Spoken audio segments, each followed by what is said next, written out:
And welcome everybody to yet another episode of Sig Daddy's Wrestling Show. I'm your host, Sig Daddy, and tonight is my Survivor Series review. I apologize for not getting it to you sooner. I was out a little later last night, wasn't able to catch I didn't catch the kickoff show nor the first 2 hours of the show, so I had a lot of catching up to do today, but nonetheless, I'm ready to give you my take on this year's Survivor Series 2019. It all started off with the kickoff show, Tag Team Battle Royal, Revival, Ziggler and Rude, Breezango, OC, Street Profits, Forgotten Sons, Lucha House Party, Imperium, Hawkins and Ryder, and Heavy Machinery. OC were the part of the top 3 teams left in this match, Gallows being eliminated by the Super Kicks, and by Super Kicks, actually. Ziggler hit a super kick on him. Then we had the Street Profits versus Ziggler and Rude as the final 2 teams. 4 got thrown out by Rude after hitting a frog splash. I'm going to give that match was okay. Typical Battle Royal, but nothing really special. I don't really understand. I thought this moment would be better tailored for the Street Profits to give them some kind of bigger win, especially on a bigger stage like Survivor Series. I know it's not the main show, but at least it's a kickoff show. I'm giving this match a C-. Like I said, Ziggler and Rude didn't really make sense winning, in my opinion. And I'm just not a big fan of throwing together tag team winning. It's just, I don't think they're that over, really. And but yeah, I get Ziggler and Rude have been together for a while, but I just felt like it should have been the Street Profits match to win. It would have gave them a little bit of momentum that they've kind of been lacking on the main roster here so far. Up next was Tozawa, Kalisto, and Lio Rush battling for the NXT Cruiserweight Championship.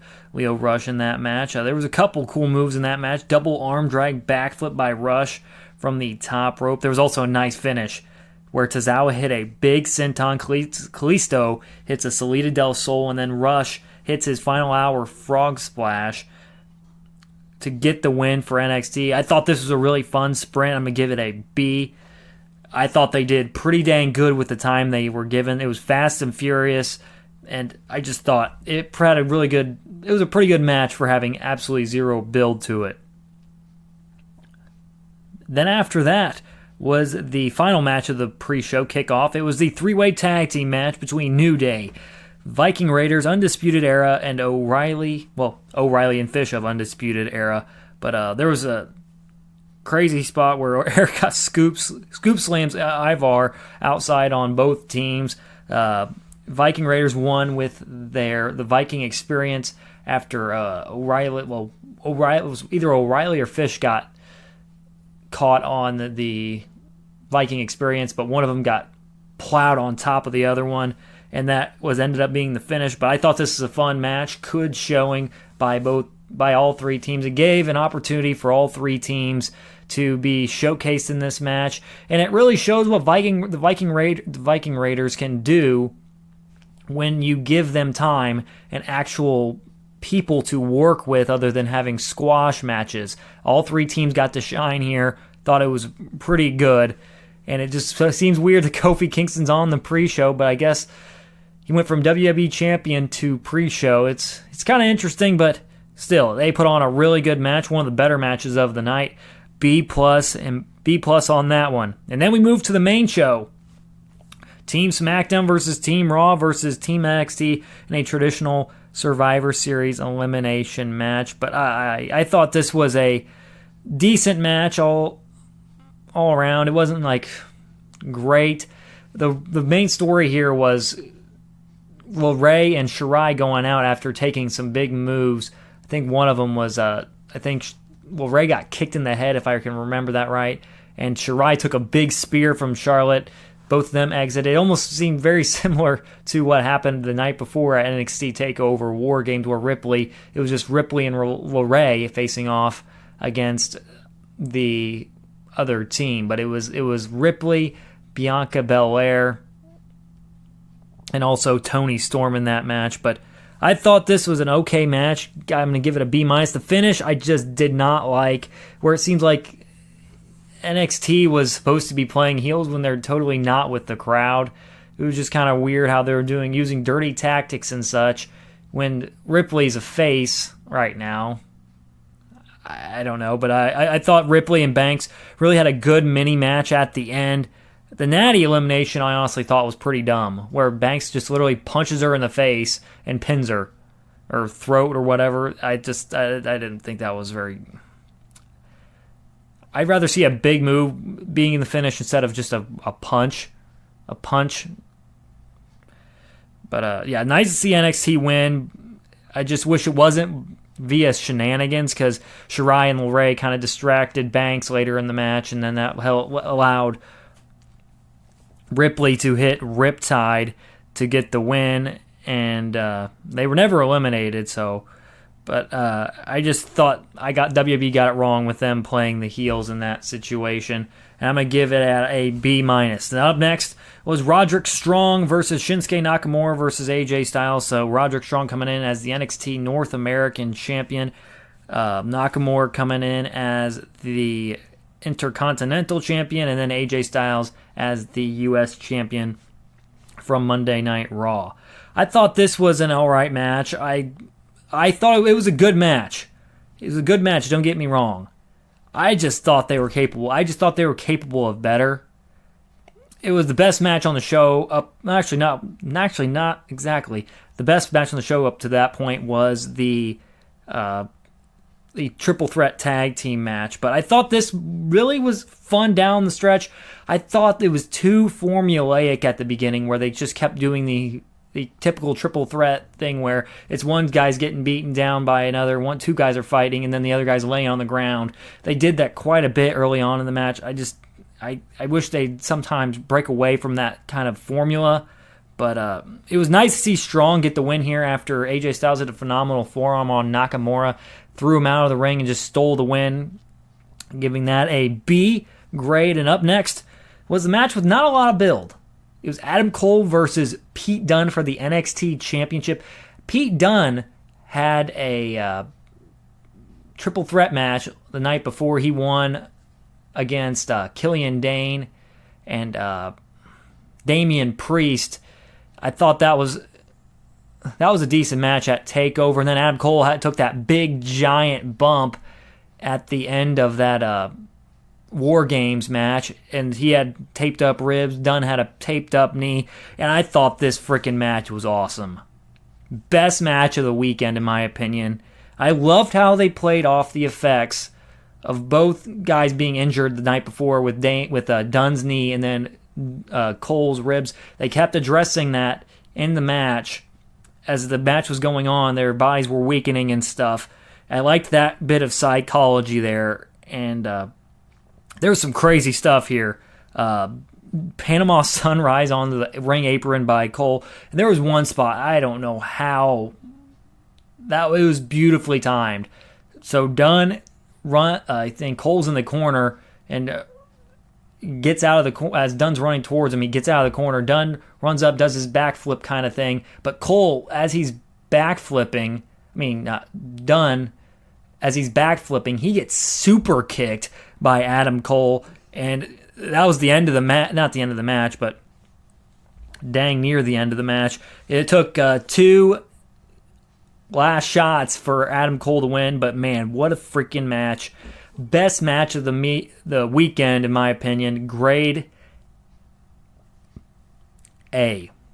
A grade for me for that match. Really, really good. That's the match. If you want to go out and watch matches this weekend, this week, go back and watch either TakeOver WarGames or Survivor Series. This is the match you watch from Survivor Series, and then, like I mentioned in my previous podcast, and you can find that on Podbean, Spotify, Apple Podcasts. You got to watch the WarGames matches from those pay-per-views. That from the WarGames show. That's what I'll say. You got to watch the WarGames matches and the Adam Cole match. Adam Cole Pete Dunne match for the NXT Championship at Survivor Series. Cole defends his NXT Championship. Awesome match. Best match of the weekend, bar none. Up next, we got Bray Wyatt, The Fiend, versus Daniel Bryan. And we still got the dumb lighting. The red lighting again. Can we just stop it? Do away with it. It makes the match hard to see for the most part.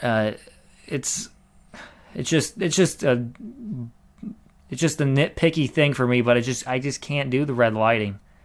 It's just hard on my eyes, and it makes it hard to see for pretty much anybody, probably people there, and for people watching on pay-per-view. But yeah, this was Bray Wyatt versus Daniel Bryan for the WWE Universal Championship. I'm going to give this match a B+. I thought it was a pretty good match. Bryan, he's fantastic as the underdog, and I know what I liked is they didn't go overkill on the finisher. So like what they did on Crown Jewel and Hell in a Cell is they had Rollins hit like 80,000 stomps. The thing they had Bryan hit the yes kicks multiple times. I liked that a lot better than what they did with Seth Rollins, because Seth Rollins, that was his finisher. Daniel Bryan, this is kind of more of a transitional move for him. But yeah, I'm happy I didn't go overkill. I liked at the end where Daniel Bryan's running in and gets caught by the mandible claw. He was going in for his running knee, gets caught by the mandible claw and gets pinned 1, 2, 3. Daniel Bryan looks strong here. Daniel Bryan's got the fans behind him now once again. The yes movement came back. I think it's coming back. And Bray Wyatt, I don't think it ever left really, but the yes movement was in full effect. Crowd was very into this match, very into Daniel Bryan. Bray Wyatt gets another big win in his reign. Well, as he begins his reign as WWE Universal Champion. And B+ grade for me on that one.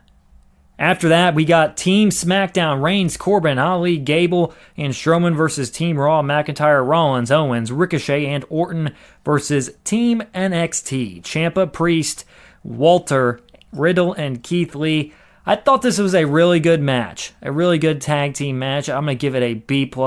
It made Walter look like a chump, though. That's the one of the two things my gripes on this. It made Walter look like an absolute chump. He got pinned in 3 minutes. He is the NXT UK champ.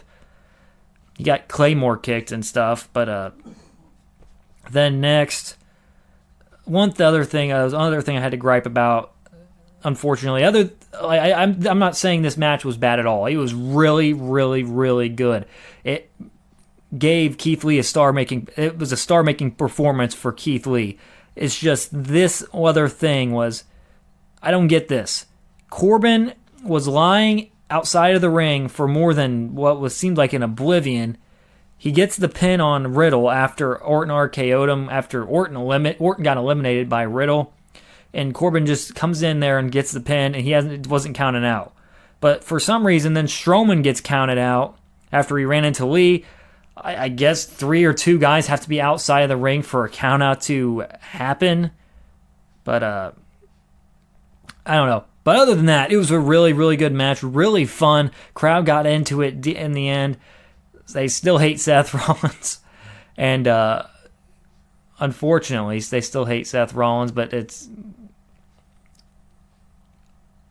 made Reigns look really, really good. It made Keith Lee look like a star in the making here. I really enjoyed the Reigns-Corbin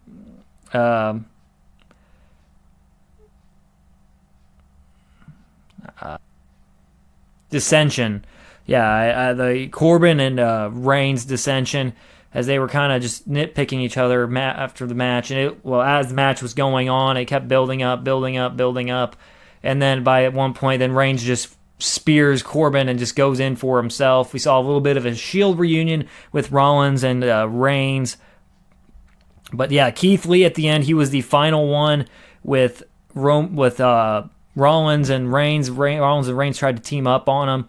Rollins gets hit with a kind of a jackhammer-like move from Keith Lee. He gets pinned by Keith Lee, and then Reigns almost gets pinned by a big power bomb from Roman Reigns. But not Roman Reigns, but from Keith Lee.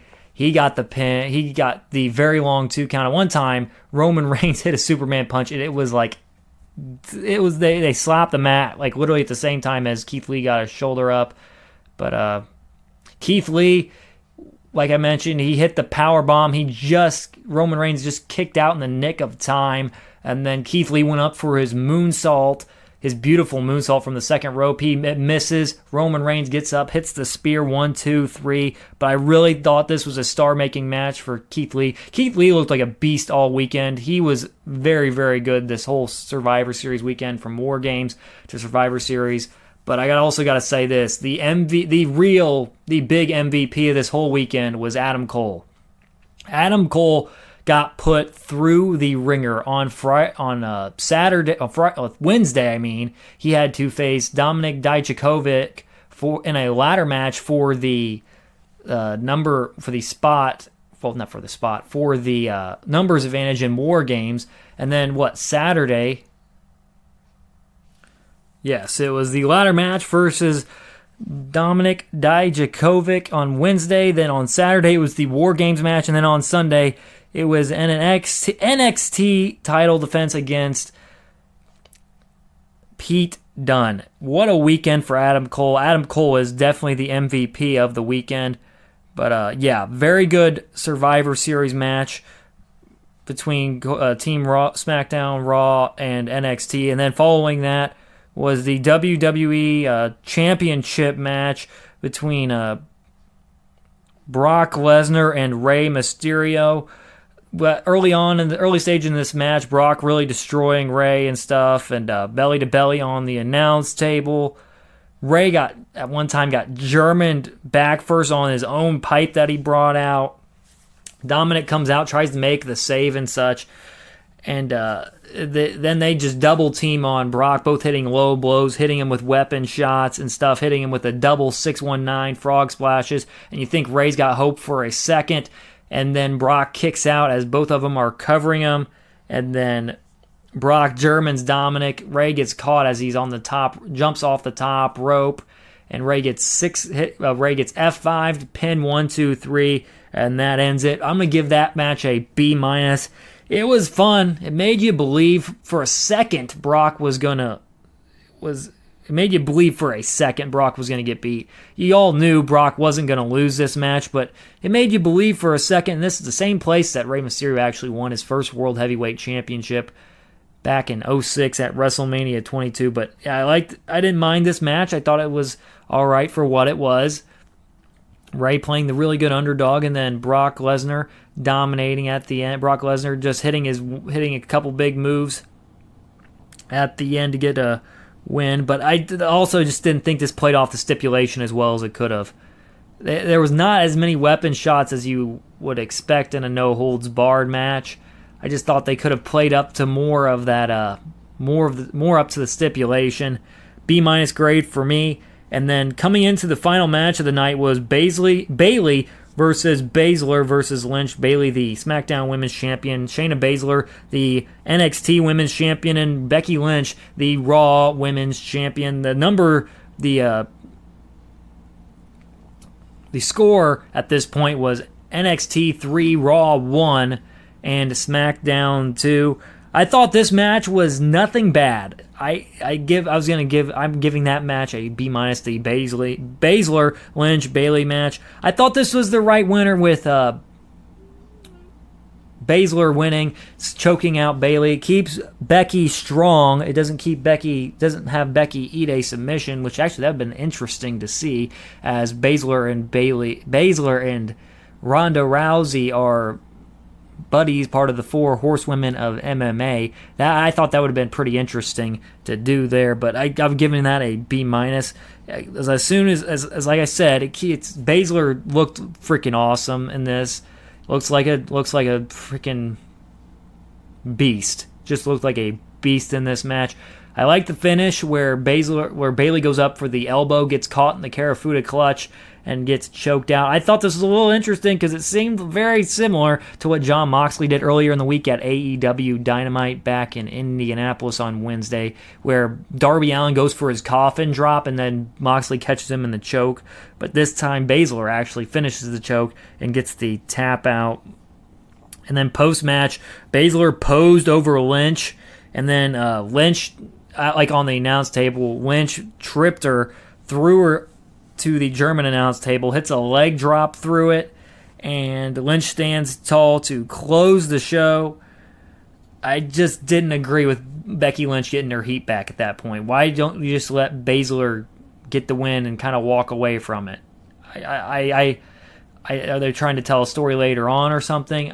Maybe with Baszler and Lynch, maybe. But I think at this point you need to let Baszler keep her heat instead of giving it right back to Lynch there. I just thought they could have done without that and could have just closed out with Baszler posing as the champ to end the show. But decent match to end the show. The best match on the show by far, like I said, was Adam Cole versus Pete Dunne. That is the must-see match of this show. And overall, I thought this was an alright show.